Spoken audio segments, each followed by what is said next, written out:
esta es una de mis escenas favoritas, no solo en tiempos modernos, sino en toda la historia del cine. Chaplin, que no era para nada un entusiasta del progreso que prometía la llegada de la industrialización, nos deja ver cómo funciona verdaderamente el capitalismo, ¿no? Ese capitalismo devorador que a inicios del siglo XX estaba transformando radicalmente la vida, especialmente en los centros urbanos.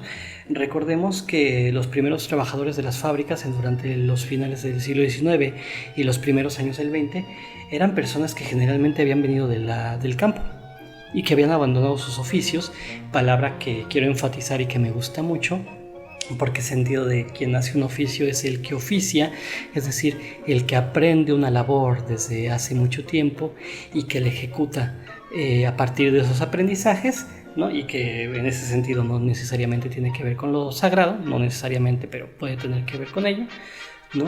Y que además obtiene el beneficio de esa labor que está llevando a cabo.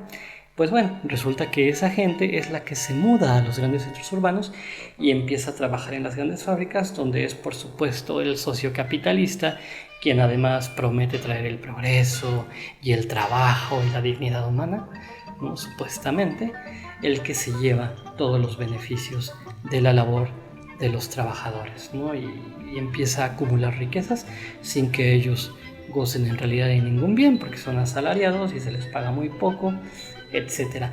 Pues en esta escena, ¿no?, nos muestra Chaplin lo que ocurre cuando se trata de integrar la dinámica de la máquina a la vida del ser humano, ¿no? Incluso para una de las labores más básicas y más primordiales para nuestra existencia, como es el acto de comer, ¿no? Que tiene que ver justamente con la recuperación de energías, con el descanso, con tal cual, con el alimento, ¿no? Con aquello que nos mantiene vivo.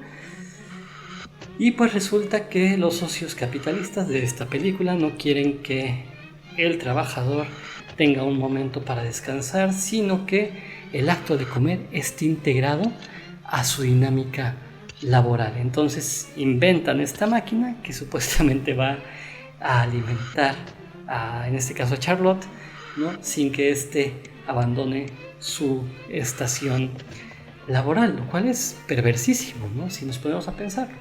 Justamente, ¿no?, en estas luchas de inicios del siglo XX, los trabajadores estaban peleando mucho por el derecho al ocio, al descanso, al encuentro con la familia, pero también al tiempo de dedicación a otras actividades que tenían que ver con lo artístico, con la creación, es decir, con muchísimas cosas, ¿no? Y aquí se ve cómo justamente cuando tratamos de integrar la vida humana a la vida de la máquina, esto se convierte literalmente en un imposible. Ya antes habíamos visto, ¿no?, en unas escenas previas, cómo la máquina literalmente devoraba a Charlotte, ¿no? Lo habíamos visto en esta serie de engranajes. Ahora vemos cómo piensan que debe vivir ese trabajador. Y si uno piensa que, que es una escena cómica y que está alejada completamente de la realidad, no hace falta más que ver cosas como esta. With Amazon, I wanted to provide a place that's quiet that people could go and focus on their mental and emotional well-being. The Zen booth is an interactive kiosk where you can navigate through a library of mental health and mindful practices to recharge that internal battery. Aterrador, ¿no? Este perverso invento que viene de la cabeza de Jeff Bezos y su gente en Amazon, ¿no? Viene en un momento además muy particular, ¿no? Porque aparece en un momento en el cual los trabajadores de los centros de empaquetado de Amazon estaban peleando por el derecho a sindicarse, el derecho al descanso, el derecho incluso de ir al baño, ¿no? Y en lugar de otorgarles esos derechos, ¿por qué no venir con una idea como esta que aterradora y perversamente se parece mucho a lo que vimos en la escena de Chaplin? Y eso es lo que hace a tiempos modernos una película tan importante a casi un siglo de su primera aparición, cuando nuestros protagonistas hacia el final de la cinta van caminando al horizonte.